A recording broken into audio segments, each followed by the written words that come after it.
নিন্দা করতে গেলে বাইরে থেকে করা যায়, কিন্তু বিচার করতে গেলে ভিতরে প্রবেশ করতে হয়। টাকা ধার দিলে সম্পর্ক নষ্ট হয় না, সম্পর্ক নষ্ট হয় চাইতে গেলে। অন্যের ঘুম কেড়ে নিয়ে শান্তিতে ঘুমিয়ে পড়া মানুষগুলো হয়তো কখনোই জানবে না ঘুমহীন রাতগুলো কতটা কষ্টের। পরিস্থিতি তো অজুহাত মাত্র, ইচ্ছে থাকলে স্রোতের বিপরীতেও সাঁতার কাটা যায়। সুযোগ সন্ধানী মানুষগুলো কখন যে কাকে কাছে টানে আর কখন যে কাকে দূরে ঠেলে দেয় সেটা বোঝা খুব কঠিন। চুপ থাকতে শিখে গেছি, এখন আর অধিকার নিয়ে তর্ক করি না। সময় অনেক অপমানের জবাব। যদি তোমার সততার জন্য কোনো বন্ধু তোমাকে ছেড়ে যায়, মনে রেখো সে কখনোই ভালো বন্ধু ছিল না। ভাগ্যবান সে মানুষেরা যারা ভণ্ডামিরে পৃথিবীতে সত্যিকারের বিশ্বস্ত বন্ধু খুঁজে পায়। দান করো কিন্তু তোমাকে ব্যবহার করতে দিও না। ভালোবাসো কিন্তু তোমার হৃদয় নিয়ে প্রবঞ্চনা করতে দিও না।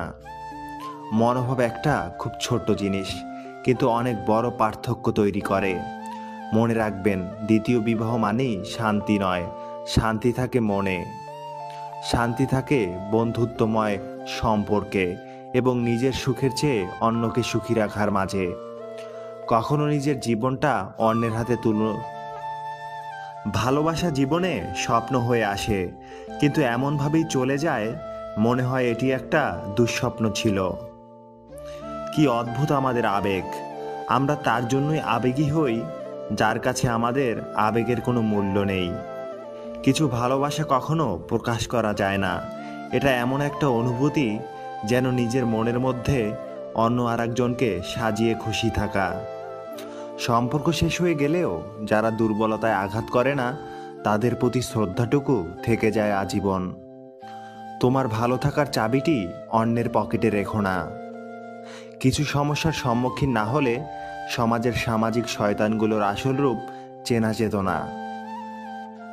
মানুষ নিজের মৃত্যুর থেকেও কাছের মানুষদের মৃত্যুকে নিয়ে বেশি ভয় পায়, অথচ কাছের মানুষগুলোই মানুষকে মৃত্যুর দুয়ারে ঠেলে দেয়।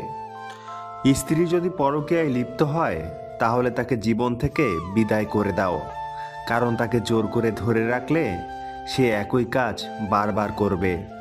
যে তোমাকে ফেলে অন্য কারোর সাথে সম্পর্ক রাখতে পারে, সে আর যাই হোক তোমাকে কোনোদিনও ভালোবাসেনি। স্ত্রী অন্য পুরুষের প্রেমে পড়লে তাকে চলে যেতে দিন, কারণ সে যদি আপনাকে সত্যি ভালোবাসতো তাহলে অন্য কারো প্রেমে পড়তো না। নিজের সুখ নিজেই খুঁজে নেওয়া ভালো। অন্যের কাছে খুঁজবেন তো ঠকবেন, আর এমনভাবে আপনাকে ভাঙবে নিজেকেই আর খুঁজে পাবেন না।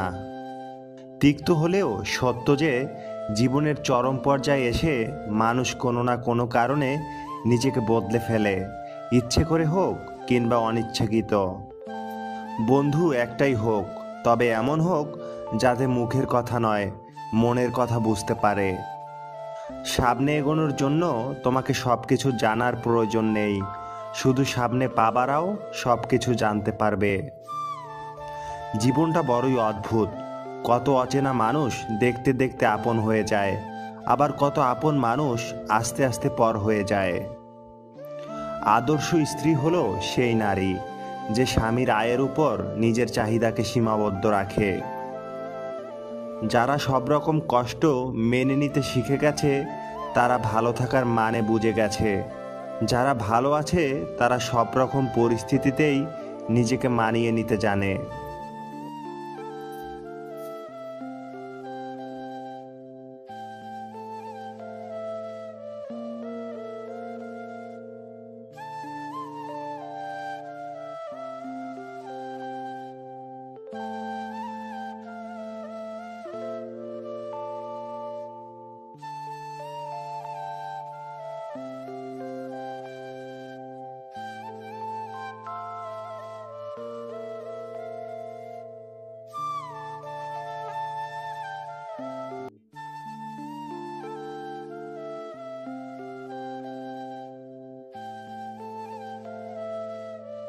যে তোমাকে ছেড়ে দিতে চাইবে সে তোমার সাথে অবহেলা নামক ভয়ঙ্কর আচরণটি অবশ্যই করবে, তাই উচিত তোমারও তাকে ছেড়ে দেওয়া।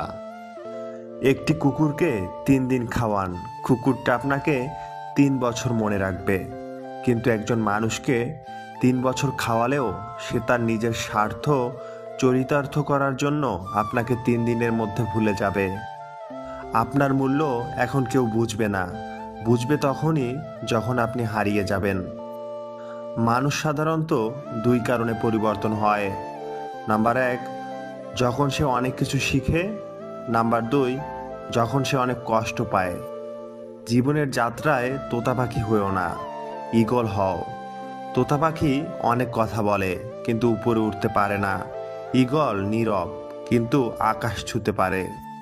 মন খারাপ, অসহায় লাগছে, তবে এটা পড়ুন। মাথার উপরে আপনার ছাদ আছে, শরীরে কাপড় আছে, দুবেলা খেতে পান, আর রাত্রে ঘুমানোর জন্য জায়গা থাকলে বুঝবেন গোটা পৃথিবীর 75% লোকের চেয়ে আপনি ধনী। এই পৃথিবীতে ভাইরাস ছাড়াও আরও 2টি রোগ আছে, অর্থ আর স্বার্থ। অর্থ থাকলে সবাই আছে, আর স্বার্থ ফুরালে কেউ নেই। রূপের জন্য হয়তো কিছুদিনের তুমি প্রশংসা কুড়াবে, কিন্তু গুণের জন্য তুমি আজীবন প্রশংসিত। তাই রূপের চর্চা না করে গুণের চর্চা করো। জীবনে যতই ভালো কাজ করো একদিন সবাই ভুলে যাবে। ছোট একটা মন্দ কাজ করো, রেকর্ড হয়ে যাবে। 40 বছর পর কখনো বিয়ে করো না, কারণ মেয়েরা ছেলেদের যৌবনে যদি না আসে তাহলে ছেলেরা যৌবনের আনন্দ বুঝতে পারে না। যৌবন একবারই আসে, তাই সামর্থ্য থাকলে 25ই বিয়ে করুন। মনের মতো মানুষ পেলে শুধু প্রাক্তন কেন, পুরো অতীতটাকেই ভোলা যায়।